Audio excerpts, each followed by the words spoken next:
Hello दोस्तों, welcome to my YouTube channel Jaiswal series में आपका स्वागत है। आइए मैं आप लोग को लेकर चलती हूँ हमारा चौथा पार्ट का आधा अभी हम लोग का पूरा कंप्लीट नहीं हुआ था, इसलिए आप लोगों का मैं ये दूसरा पार्ट लेकर आई हूँ। आगे का हम लोग देखते हैं। आगे को चलिए पढ़ते हैं। तो हमें क्या पढ़ना है? तो जैविक अपक्षय। तो पहले ही वाला हम लोग भौतिक अपक्षय को जान चुके हैं और रासायनिक अपक्षय किसे कहते हैं, इन सबको भी हम लोग जान लिया है। तो आइए देखते हैं जैविक अपक्षय। तो पृथ्वी पर रहने वाले जीव जंतु तथा मानव की विभिन्न प्रक्रियाओं द्वारा भी चट्टानें कमज़ोर होती हैं।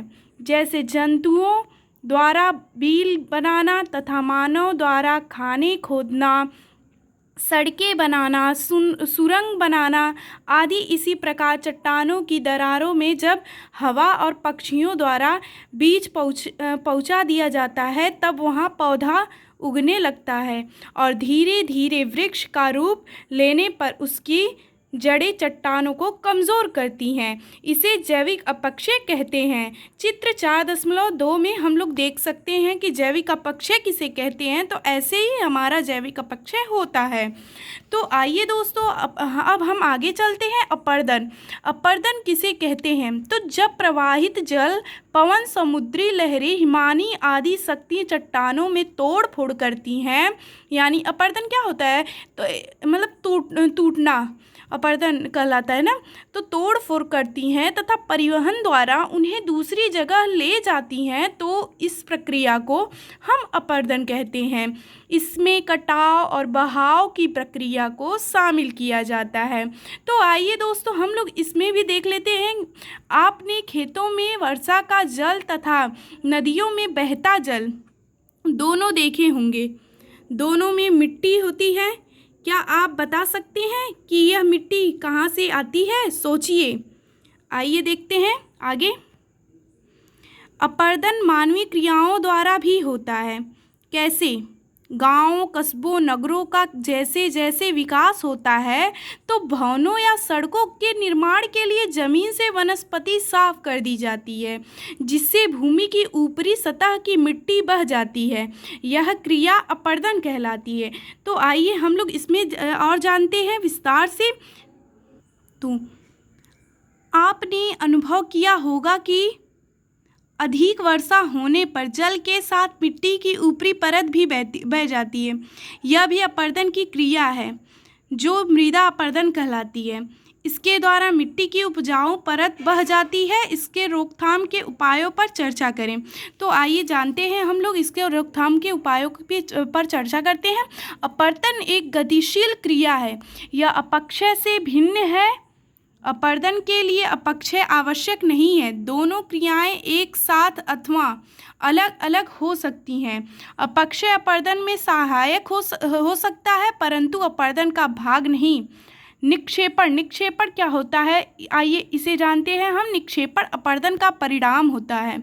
ढाल में कमी के कारण जब अपर्दन के कारकों के वेग में कमी आ जाती है, तो उनके द्वारा बहाकर लाए जा रहे हैं मलबे का किसी स्थान पर एकत्रीकरण निक्षेपण कहलाता है।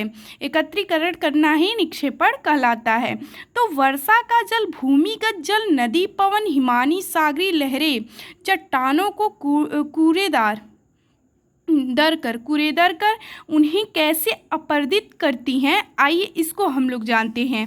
तो दोस्तों, आप लोग देख सकते हैं कि प्रवाहित जल का बहता रूप नदी या सरिता कहलाता है।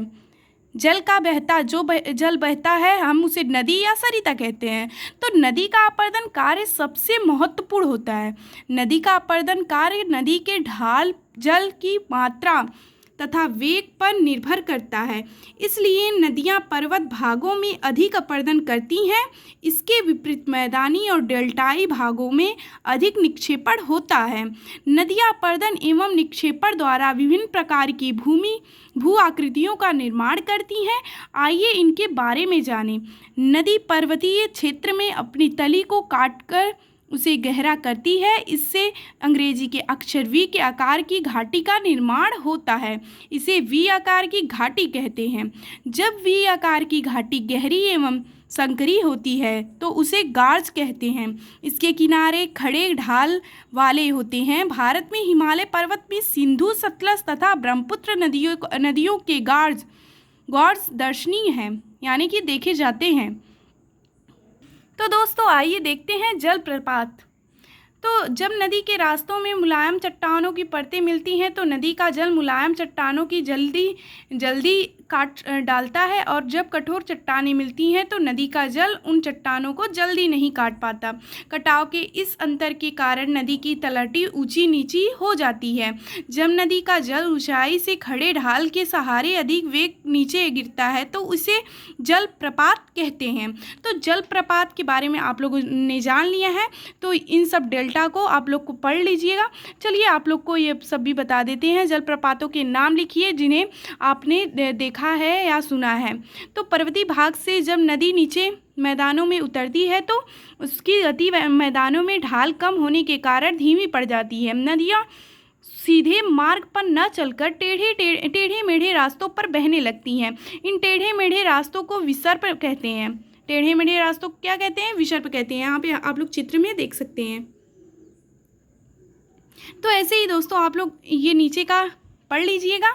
आइए हम आप लोग को बताते हैं हिमानी। हिमानी किसे कहते हैं? तो ऊंचे पर्वतों पर जब कोई बड़ा हिमखंड ढाल पर खिसकता है तो उसे हिमानी हिमनद कहते हैं। पहाड़ी भाग में हिमानी सपाट चौड़ी खड़े ढाल वाली घाटियों का निर्माण करती हैं। इनका आकार अंग्रेजी के यू अक्षर की तरह होता है। पहले से बनी वी आकार की घाटी को हिमानी और यू आकार की घाटी में बदल देती है। तो पवन, आपने गर्मियों के मौसम में आंधी और तूफानों को आते देखा होगा। ये भी अपर्दन की क्रिया करते हैं। आइए जानें। बालू इस्पात स्तूप, यहाँ पे आप लोग देख सकते हैं चित्र में बालू का स्तूप बना हुआ है।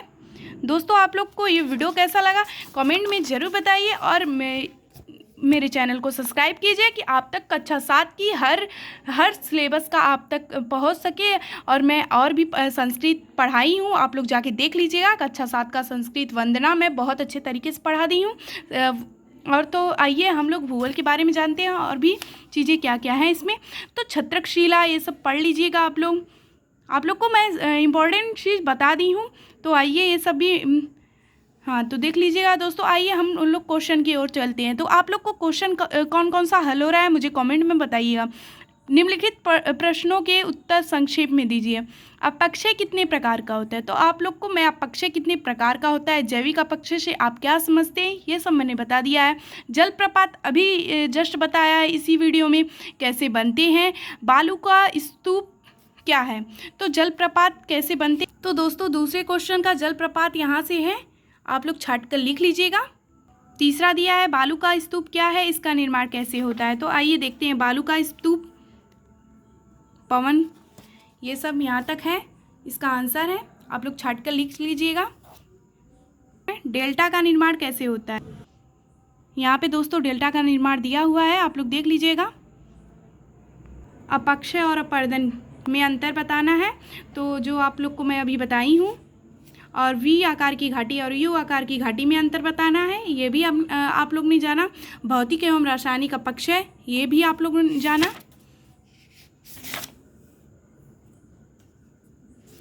भौतिक एवं रासायनिक अपक्षय, आप लोग इसमें से छोटा छोटा क्वेश्चन ही करना है, आंसर ही करना है। तो आप लोग छाट लीजिएगा। आगे आप लोग को ये वीडियो कैसा लगा कमेंट में ज़रूर बताइए। ऐसे ही आप तक आगे और भी वीडियो पहुँचती जाएंगी। धन्यवाद।